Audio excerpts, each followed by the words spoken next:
Buongiorno a tutti, porto i saluti del sindaco, del vice sindaco qui presente, dell'amministrazione e del consiglio comunale tutto che oggi rappresento.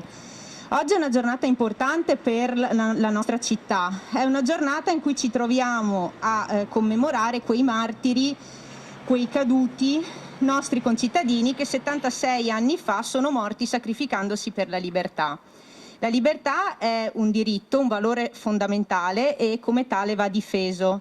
Tale diritto, inteso come libertà di parola, libertà di pensiero, libertà di associazione, è stato consacrato e ha trovato riconoscimento nella nostra Costituzione, che ha visto la luce subito dopo la fine della Seconda Guerra Mondiale, entrando in vigore il 1° gennaio 1948. La nostra Costituzione, che è la legge fondamentale del nostro ordinamento giuridico, nonché la pietra miliare della nostra democrazia. Stiamo per uscire da una pandemia, si auspica quanto prima, che spesso ci ha fatto riflettere sul concetto di libertà.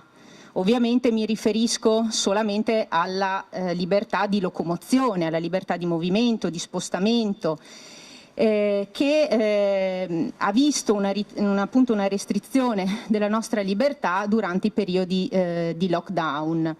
Certamente un sacrificio che è stato necessario a tutela della salute pubblica, quindi di tutta la collettività e non solo del singolo. In occasione della ricorrenza odierna va rivolto anche un pensiero ai giovani, alle giovani generazioni.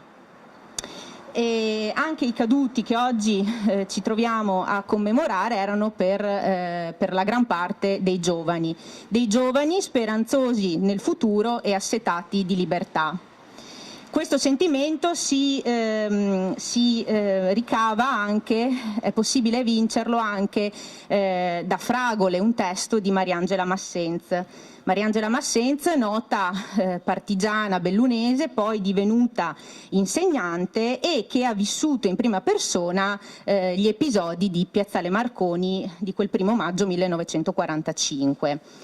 Mariangela Massenz scriveva: «La Resistenza ci aveva unito, aveva insegnato la solidarietà, l'eguaglianza, una nuova giustizia.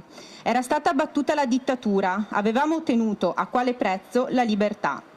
Repubblica, democrazia, Costituzione non erano solo parole vuote, sventolavano dunque le bandiere. Uscivamo dalla guerra maturi, forti, responsabili, consapevoli del valore della vita. Tuttavia non erano ancora cessati i dolori, le illusioni, le delusioni e la ripresa fu faticosa. Ci sentimmo subito debitori verso le nostre famiglie e verso noi stessi. Lo studio sarebbe stato serio, costante, scrupoloso. Avevamo anche un dovere verso di noi, recuperare gli albori della giovinezza, spenti dalla guerra. Eravamo assetati di cultura, di teatro, di musica, di montagna, cui la guerra non aveva concesso spazio. Il tempo fu un ottimo medico e valente maestro. Sanò lentamente le numerose ferite, ma non spense il ricordo di quello che fu uno dei momenti più importanti della nostra esistenza». Ecco, anche i giovani d'oggi nutrono grandi speranze nel futuro. Va però ricordato loro che la libertà di cui godono, di cui godiamo tutti noi, è il frutto di una conquista di chi ci ha preceduto e che ha lottato per ottenerla. È un diritto che va difeso quotidianamente e mai dato per scontato. L'Italia oggi è un paese democratico, però in altre parti del mondo, si pensi anche alla vicinissima Turchia, vigono ancora regimi totalitarie, dittature ove i diritti fondamentali dell'uomo, compresa la libertà inteso nel significato più pieno del termine, sono ancora negati e ai quali non è stato dato ancora riconoscimento. Giornate come oggi, dedicate al ricordo, sono importanti anche per rafforzare questa consapevolezza, cioè che la libertà è un diritto che va difeso quotidianamente e mai dato per scontato. Questo deve essere, a mio giudizio, un messaggio da rivolgere alle giovani generazioni. Grazie.